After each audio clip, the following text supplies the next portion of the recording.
Previous क्लासों में हमने 1 से लेकर 9 तक क्वेश्चन पढ़ लिए थे। आज हम पढ़ेंगे 8.1 प्रश्नावली का 10वां क्वेश्चन। मैं आपको पहले बता देता हूँ, यह इस प्रश्नावली का सेकंड लास्ट क्वेश्चन है और जो लास्ट क्वेश्चन है वो होगा सत्य असत्य का, तो वो मैं नहीं करवाने वाला, वो आप खुद कर लेना किताब में से। और इस क्वेश्चन को मैं आपको बताने जा रहा हूँ, तो आइए देखते हैं। फिर सबसे पहले क्वेश्चन देखिए क्या बोल रहा है। त्रिभुज PQR में जिसका कोण क्यों समकोण है। ये देखिए, ये त्रिभुज PQR है जिसका क्यों समकोण है, यानी 90 डिग्री का है। PR प्लस QR बराबर 25 सेमी है और PQ बराबर 5 सेमी है। साइन P cos P और tan P के मान ज्ञात करो। यानी क्या दे रखा है हमें, PQ बराबर 5 सेमी दे रखा है ना। तो ये PQ बराबर 5 सेमी और PR प्लस QR को 25 सेमी दे रखा है, यानी इन दोनों भुजाओं को जब जोड़ेंगे तो कितना आएगा, 25 सेमी। ठीक है, तो सबसे पहले क्या करेंगे, हम जो दिया हुआ है वो लिखेंगे। ठीक है, जो दिया हुआ है वो लिखेंगे। तो दिया हुआ क्या है हमें, PQ बराबर 5 सेमी और PR प्लस QR बराबर 25 सेमी।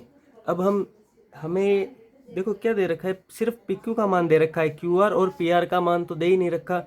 तो इसलिए हम क्या करेंगे, QR बराबर, देखिए QR को हम x मान लेते हैं और PR को हम y मान लेते हैं। ठीक है, मान लिया। अब ये मान हम यहाँ रख देंगे। PR का मान क्या है हमारे पास, y माना। QR को हमने क्या माना, x, और बराबर में कितना है, 25।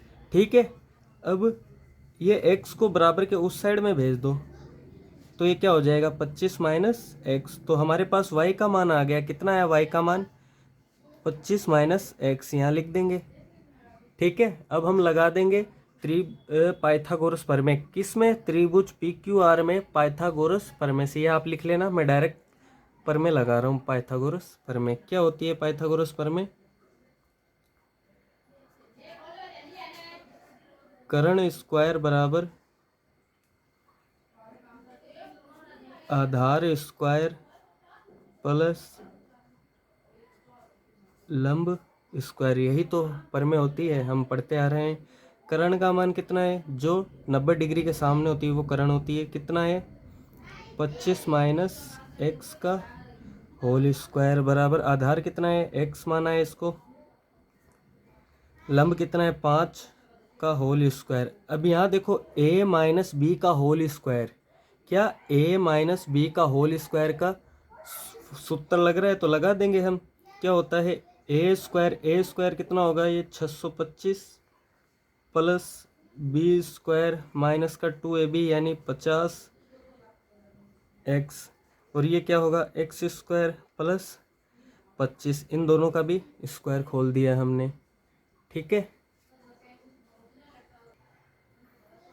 अब इन दोनों को बराबर के इस साइड ले आएंगे, तो इधर क्या हो जाएगा, 625 plus x square minus 50x, ये ऐसा का ऐसा ही रहेगा। ये इधर आके माइनस का हो जाएगा, ये इधर आके माइनस का हो जाएगा, इस साइड 0 बच जाएगा। ठीक है, एक्स स्क्वायर माइनस का है, एक्स स्क्वायर प्लस का है, कट जाएंगे। 625 में से 25 घटा कितना आया, 600, और क्या बचा, 50x बराबर 0। ठीक है, अब इस 50x को बराबर के उस साइड में भेज दिया तो के प्लस का आ गया। अब इस 50 को मैं इसके बट्टे में भेज दूंगा, तो ये इसे लिख लो, 600 बट्टा 50, 1 0 से 1 0 कटा, और 5 से 60 कितनी बार कटा, 12 बार। तो x का मान कितना है बच्चों, 12।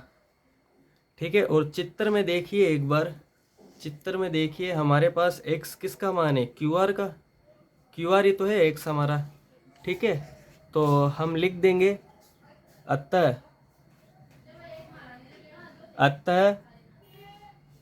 QR बराबर 12। ठीक है, हमने QR का मान तो निकाल ही लिया, अब हम PR का मान भी निकाल लेंगे ऐसे ही। देखो हमारे पास क्या आया था शुरू में, y बराबर 25 माइनस x आया था ना, ये हम पूर्ण कर रहे हैं इसको दोबारा। y बराबर ऐसा आया था, तो y को ऐसा कैसा ही लिखेंगे, 25 माइनस x की जगह कितना रखेंगे, 12, क्योंकि x का मान कितना था, 12।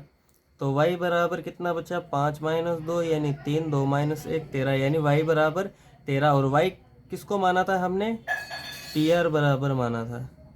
पी आर बराबर कितना आया बच्चों, 13। ठीक है, इसको ऐसे लिख दो, क्यू आर बराबर आया इतना।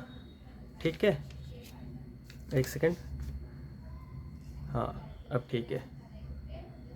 हमने दो मान तो ज्ञात कर लिए, पी आर और क्यू आर। अब हमें पूछा है साइन पी, कोस पी, टेन पी का मान ज्ञात कीजिए। तो इसे हम चित्र से समझेंगे। मैंने एक अलग चित्र बना लिया, ये वही चित्र है जिसमें क्यू आर का मान 12 आया, पी आर का मान 13 आया। ये याद रखना है, ये मेन चीज़ है। ठीक है, क्यू आर का मान 12, पी आर का मान 13। अब इसके हिसाब से ही हम इसका मान रखेंगे। मैंने समझा रखा है आपको, जब टीटा की जगह कोई और अल्फ़ाबेट आ जाए तो उसे हम क्या करेंगे, जैसे P है तो P पर हम क्या लेंगे, टीटा लेंगे। ये हमारा टीटा है। टीटा के सामने वाली जो भुजा होती है वो मैंने बता रखा है आपको, लंब होती है। और ये हमारा 90 के सामने वाला हमारा कर्ण होता है, जो बचा वो आधार होता है। ये याद रखना, टीटा के सामने वाली भुजा लंब होती है। ठीक है, मैंने बता रखा था आपको। तो साइन पी बराबर क्या होता है बच्चों, लाल बट्टा कक्का से, लाल बट्टा कक्का से। ये हमारा 1 नंबर पे आता है। तो 1 नंबर पे क्या है, लंब बट्टा कर्ण। लंब कितना है, देखिए यहाँ पर 12, क्योंकि ये टीटा के सामने है। ये आधार मत समझ लेना इसको, टीटा के सामने है यानी 12। कर्ण कितना है हमारा, 13। तो ये साइन पी का मान हो गया। कोस पी का मान लाल बट्टा कक्का से ये 2 पे आता है। ठीक है, ये 2 पे आता है। तो ये क्या हो जाएगा हमारा, आधार बट्टा कर्ण। आधार देखिए यहाँ पर भी टीटा पी है, तो यही आधार होगा हमारा। आधार कितना है, 5। कर्ण कितना है, 13। कर्ण सेम रहेगा, सिर्फ आधार और लंब आपस में बदल जाते हैं। टेन पी, टेन कितने नंबर पे आता है, 3 नंबर पे। तो ये हो जाएगा लंब बट्टा आधार। यहाँ पर भी आधार पी है, तो ये ऐसा ही रहेगा सेम, यानी लंब क्या होगा हमारा 12 और आधार 5। अरे कुछ नहीं, बस अगर टीटा की जगह कोई और अल्फ़ाबेट आ जाए तो क्या करेंगे हम, जो आधार होता है उसे लंब कर देंगे, जो लंब होता है उसे आधार कर देंगे। बस इतना ही आपको ध्यान में रखना है। ठीक है, ये प्रश्नावली हमारी कंप्लीट हो चुकी है। अगर आपको ये प्रश्नावली हमारे यूट्यूब चैनल से समझ में आई है तो हमारे चैनल को सब्सक्राइब कीजिए, लाइक कीजिए। मिलते हैं अगली वीडियो में। Thank you so much.